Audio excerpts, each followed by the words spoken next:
नमस्कार दोस्तों, स्वागत है आपका तथ्य नजर में। आज हम बात करेंगे बांग्लादेश के ताजा हालातों की।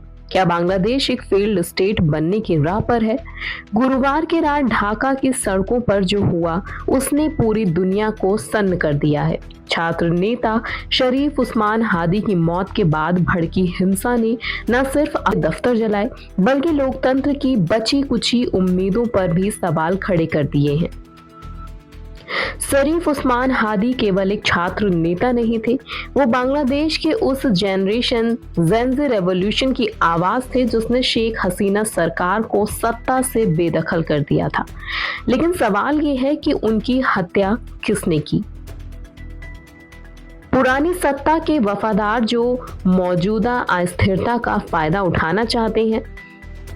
क्या ये कट्टरपंथी संगठनों का काम है जो छात्रों और अंतरिम सरकार के बीच दरार डालना चाहते हैं?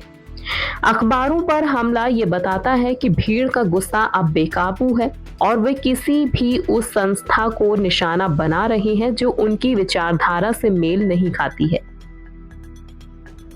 तथ्य नजर के दर्शकों के लिए ये समझना जरूरी है कि ढाका की आग भारत के लिए क्यों खतरनाक है।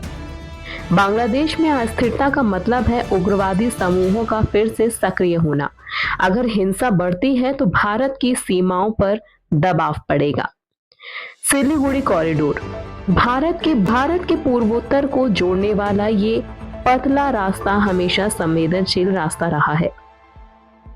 भारत के विदेश मंत्रालय के लिए ये सबसे कठिन समय है। उसे यूनुस सरकार का समर्थन भी करना है और अपनी सीमाओं को सुरक्षित भी रखना है।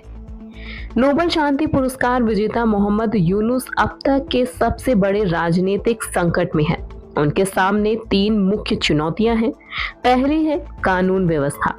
क्या वो छात्रों को शांत कर पाएंगे और वो भी बिना गोली चलाए? दूसरा है जांच की निष्पक्षता। शरीफ हादी की मौत की ऐसी जांच करानी होगी जिसे जनता स्वीकार करे। और तीसरा है चुनाव का दबाव। हिंसा की ये घटनाएं दर्शाती हैं कि देश में जल्द से जल्द एक चुनी हुई सरकार की जरूरत है। क्या यूनुस चुनाव की तारीखों का ऐलान करेंगे? तो दोस्तों, बांग्लादेश के हालात हमें ये सिखाते हैं कि लोकतंत्र और स्थिरता कितनी नाजुक हो सकती है। शरीफ उस्मान हादी की मौत ने जो सवाल खड़े किए हैं उसके जवाब शायद आने वाले वक्त में ही मिलेंगे। लेकिन एक बात तो साफ है कि भारत को अपनी सीमाओं पर अब पहले से कहीं ज्यादा सतर्क रहना होगा। आपकी इस पूरे मुद्दे पर क्या राय है? क्या आपको लगता है कि बाहरी ताकतें बांग्लादेश को अस्थिर कर रही हैं? कमेंट में हमें जरूर बताएं। अगर आपको ये विश्लेषण पसंद आया हो तो तथ्य नजर को सब्सक्राइब करें और उस जानकारी को दूसरों तक पहुंचाने के लिए वीडियो को शेयर करें। अगले वीडियो में आपसे फिर मुलाकात होगी। तब तक के लिए नमस्कार।